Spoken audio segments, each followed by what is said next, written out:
désignation des députés nationaux et sénateurs, membres du FCC, sur la désignation par le Congrès d'un juge à la Cour constitutionnelle par le Parlement.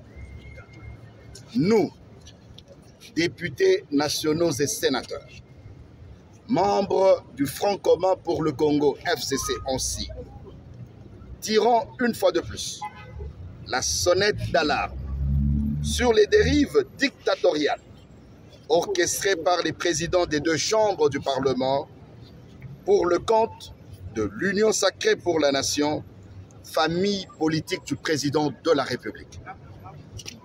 De prime abord, nous tenons à rappeler à l'opinion tant nationale qu'internationale qu'en date du 17 juillet 2020, le président de la République avait signé l'ordonnance numéro 20/116 du 17 juillet 2020, nommant 3 juges avant la période prévue pour le tirage au sort.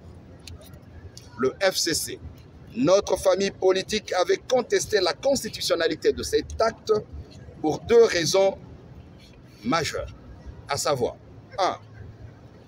L'inamovibilité des juges constitutionnels.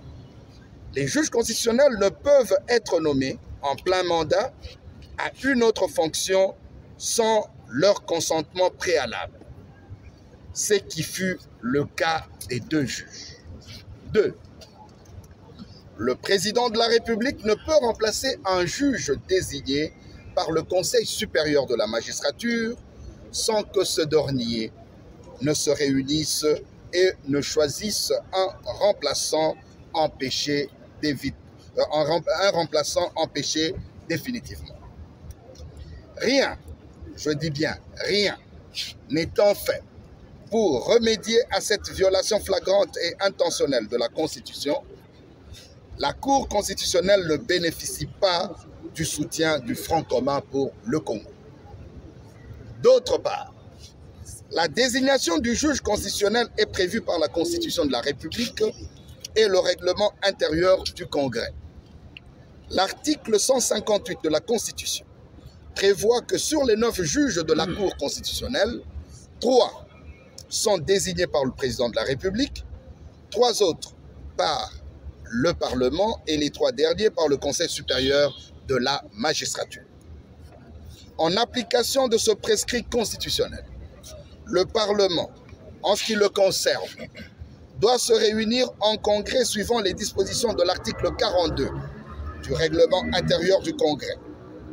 Loin d'être une simple formalité, ce dernier prévoit la création d'une commission composée des membres de l'Assemblée nationale et du Sénat aux fins d'analyser les candidatures au poste du juge constitutionnel. Bien entendu, les critères prévus par la loi organique relative à la Cour ainsi que les lois et règlements doivent être respectés. Une fois le travail de la commission terminé et le candidat choisi, une plénière du Congrès pourra être convoquée conformément au règlement intérieur et aux usages pour confirmer le choix qui engagera tout le Parlement. La commission ainsi prévue n'ayant pas été constituée avant, moins encore, n'ayant pas statué sur le cas, nos 2 chambres violent le règlement intérieur du Congrès. La pratique parlementaire dans la désignation d'un juge constitutionnel a une histoire dans notre pays. La justice constitutionnelle doit être au service du peuple dans son ensemble. Ces acteurs doivent, pour leur légitimité, refléter la diversité sociologique de la nation, la représentativité provinciale et l'équilibre régional étant aussi un élément essentiel à prendre en compte. Jusqu'à présent, cette exigence semble avoir été suivie par le Parlement dans la désignation des juges.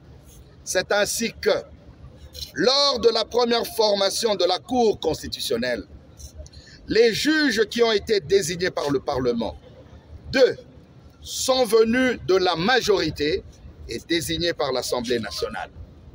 Un autre de l'opposition désigné par le Sénat. Les correspondances entre le président de l'Assemblée nationale et du Sénat montrent à la nation que les deux personnalités se battent pour un positionnement d'un de leurs au mépris de la ratio legis, de la loi portant organisation et fonctionnement de la Cour constitutionnelle en la matière et de la jurisprudence.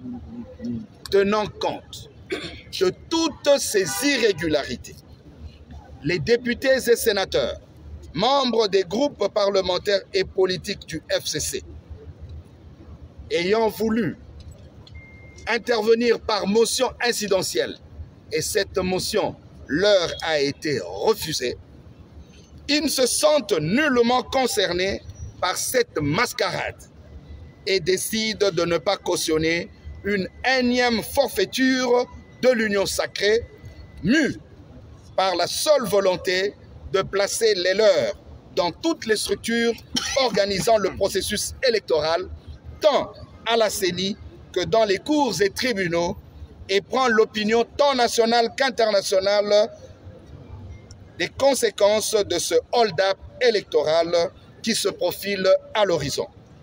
Que vive la République démocratique du Congo, que vive le Front commun pour le Congo, les députés nationaux et sénateurs membres du FCC. Je vous remercie.